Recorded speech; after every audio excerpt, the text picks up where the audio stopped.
ഇപ്പൊ നോക്ക്, നിങ്ങൾ ആയത്തോതുന്നു, അള്ളാഹുവിന്റെ റസൂല് ജനിച്ച ദിവസം ആഘോഷിക്കണമെന്നതിന് ആയത്തോതുന്നു, ഖുർആൻ എന്ന ആയത്തോതുന്നു.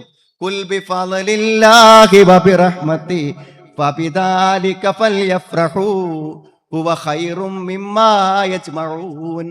നബിദിന റാലികളിലും നബിദിന പ്രഭാഷണങ്ങളിലും ഓതുന്ന ആയത്താണിത്. സുഹൃത്തുക്കളെ, ഞാൻ സത്യസന്ധമായി ചോദിക്കണം, എന്തൊരു നല്ല മാനദണ്ഡമാണ് ഇസ്ലാമിൽ ഉള്ളതും ഇല്ലാത്തതും കണ്ടുപിടിക്കാൻ അള്ളാഹുവിന്റെ റസൂൽ നമുക്ക് പറഞ്ഞു തന്ന അടയാളം. ആലോചിച്ചൊക്കെ നിങ്ങൾ, ഖുർആനിൽ ആയത്തുണ്ട്. എന്തിന്?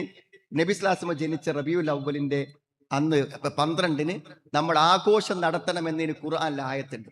ഖുർആനിൽ ആയത്തുണ്ടെങ്കിൽ ആ ആയത്ത് ആദ്യം നടപ്പിലാക്കുക ആരാണ് സുഹൃത്തുക്കളെ? അള്ളാഹുവിന്റെ റസൂൽ. കാന ഖുലുഖുഹു അൽ ഖുർആൻ. ഖുർആനിന്റെ പ്രായോഗിക രൂപമാണ് പ്രവാചകന്റെ ജീവിതം. ഖുർആനിൽ നബിദിനം ആഘോഷിക്കാൻ ആയത്തുണ്ടെങ്കിൽ അള്ളാഹുവിന്റെ റസൂൽ 63 കൊല്ലം 63 ജന്മദിനങ്ങളിലൂടെ കടന്നുപോയിട്ട് ചെയ്തു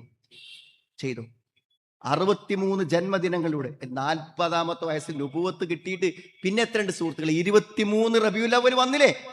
ആ 23 റബീഉൽ അവ്വലുകളിൽ വിശുദ്ധ ഖുർആനിൽ നബിദിനത്തിന്റെ അന്ന് പ്രവാചകൻ ജനിച്ച ദിവസം ഒരു പ്രത്യേകത കൽപ്പിച്ചിട്ടുണ്ടെങ്കിൽ, അത് ഖുർആനിൽ ഉണ്ടെങ്കിൽ അള്ളാഹുവിന്റെ റസൂൽ അത് ചെയ്യൂലേ? ഇതിന് വലിയ ബുദ്ധിയും വലിയ വിവരവും വലിയ പാണ്ഡിത്യമൊക്കെ വേണം സുഹൃത്തുക്കൾ. ഇനി നിങ്ങൾ ആലോചിച്ചോക്കൂ, നിങ്ങൾ ഈ ആയത്തുകൾ ഓതിയവരല്ലേ ഖലീഫമാർ, ഖുലഫാഉകൾ? ഈ ആയത്തുകൾ ഓതിയല്ലേ സഹാബുകൾ? ഏറ്റവും വലിയ ഖുർആന്റെ വ്യാഖ്യാതാക്കൾ ആരാ സുഹൃത്തുക്കളെ? സഹാബത്തല്ലേ? ഇബ്നു അബ്ബാസ് റളിയല്ലാഹു അൻഹു അല്ലേ? ഇബ്നു മസ്ഊദ് റളിയല്ലാഹു അൻഹു അല്ലേ? ഈ മഹാന്മാരൊക്കെ ഓതിയ ഖുർആനിൽ ഓതിയപ്പോ അവര് കണ്ടില്ല എന്ത്? നബിദിനത്തിന്റെ ആയത്ത്. അവര് കണ്ടില്ല നബിദിനത്തിന്റെ ആയത്ത്, അവർക്ക് മനസ്സിലായില്ല നബിദിനത്തിന്റെ ആയത്ത്. ഉസ്താദുമാർ ഓതുന്നു, സ്റ്റേജിൽ കയറി ഖുർആനിൽ നിന്ന് ആയത്ത്. അതിന്റെ ഗൗരവം അറിയ സുഹൃത്തുക്കളെ? ഖുർആനിൽ ആയത്തുണ്ട് അത്രേ. റസൂലുള്ളാഹി കാണാത്ത ആയത്തോ, സഹാബത്ത് കാണാത്ത ആയത്തോ? ഞാനും എന്റെ സഹാബത്തും പോയ ആ വഴിയാണ്. അവർ സ്വീകരിച്ചില്ല, അവരിത് ആചരിച്ചില്ല, ഖലീഫമാർ ആചരിച്ചില്ല. ആദ്യത്തെ 3 നൂറ്റാണ്ടിലും ഇത് കാണാൻ പറ്റുന്നില്ല.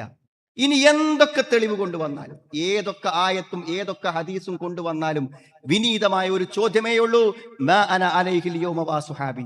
ഞാനും എന്റെ സ്വഹാബത്തും ചെയ്തിട്ടുണ്ടോ അത് ദീനാണ്, ചെയ്തിട്ടില്ലേ അത് ദീനല്ല സുഹൃത്തുക്കളെ.